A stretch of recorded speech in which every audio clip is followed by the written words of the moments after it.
Opo, I am pregnant. Usap-usapan na sa bawat sulok ng showbiz na buntis si LJ Reyes.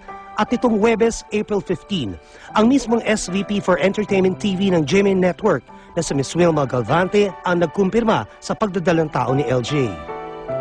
Kagabi, sa isang exclusive interview ni Ricky Lo para sa Star Talk, si LJ mismo kasama ang ama ng kanyang ipinagbubuntis na si Paolo Avellino ang nagkumpirmang magiging magulang na sila. So LJ, anong naramdaman mo anong unang reaction mo nung nalaman mong buntis ka? Siyempre, may takot po eh.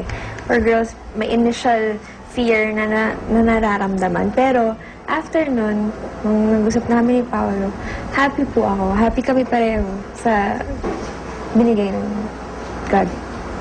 Paolo, anong pagkatanggap mo nung sinabi sa'yo ni LJ na magiging tatay ka na? Nagulat din, pero it's more on parang happiness na may kasamang kaba. Parang overwhelmed ka sa saya, pero sa loob-loob parang may kaba kasi yung everything's going good, like sa career rin namin. At this time, parang pataas pareho eh. Tapos may dumating na baby. So, syempre, medyo nag-sidetrack lang ng konti on how to do things. Marami ang nagulat na 6 na buwan na ang dinadala ni LJ. Hindi pa rin man kasi sila umaamin sa tunay na estado ng kanilang relasyon. Hindi halata na kayong dalawa ay magka-steady. Matagal na ba yung relationship niyo? Actually, last year po. Pero kasi, mas gusto kasi namin na yung sa aming dalawa, sa amin na lang. Hindi naman namin tinatago sa mga kaibigan namin, sa mga malapit sa amin, sa mga kakilala namin. Paano ka niligawan? Paano mo siya sinagot? At paano nangyari yung ganyan? Meron po kasi itong mga simpleng hirit eh. Si Pao kasi meron siyang simple ways of how to make you feel you're special. Pero ano naman siya, mabait talaga siya sa lahat. Paano yung sinabi sa parents niyo? Parents ni Paolo, sa parents mo, LJ, paano niyo mo binalita yung magandang darating sa inyo? Ako po, as soon as nalaman namin, tinawagan ko po kagad yung mom ko sa States. Kasi ayoko naman pong itago sa kanya. Pero nagpunta na po kasi ako doon noong December. Nag-visit ako.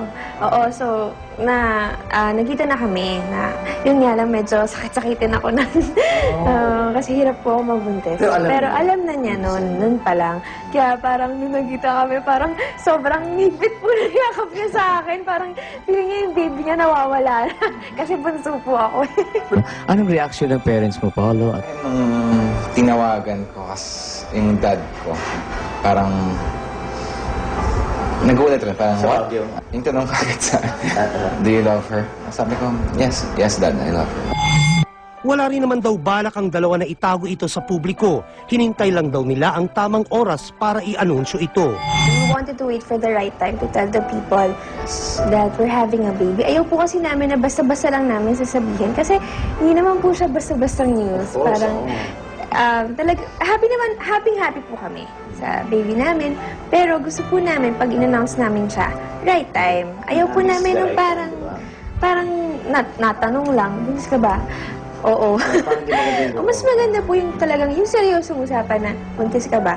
Opo, I am pregnant. Mamaya, abangan ang mga plano ni na LJ at Paolo para sa kanilang magiging baby at sa kanilang career. May balak na rin kaya magpakasal ang dalawa? Tutukan lang yan dito sa Star Talk.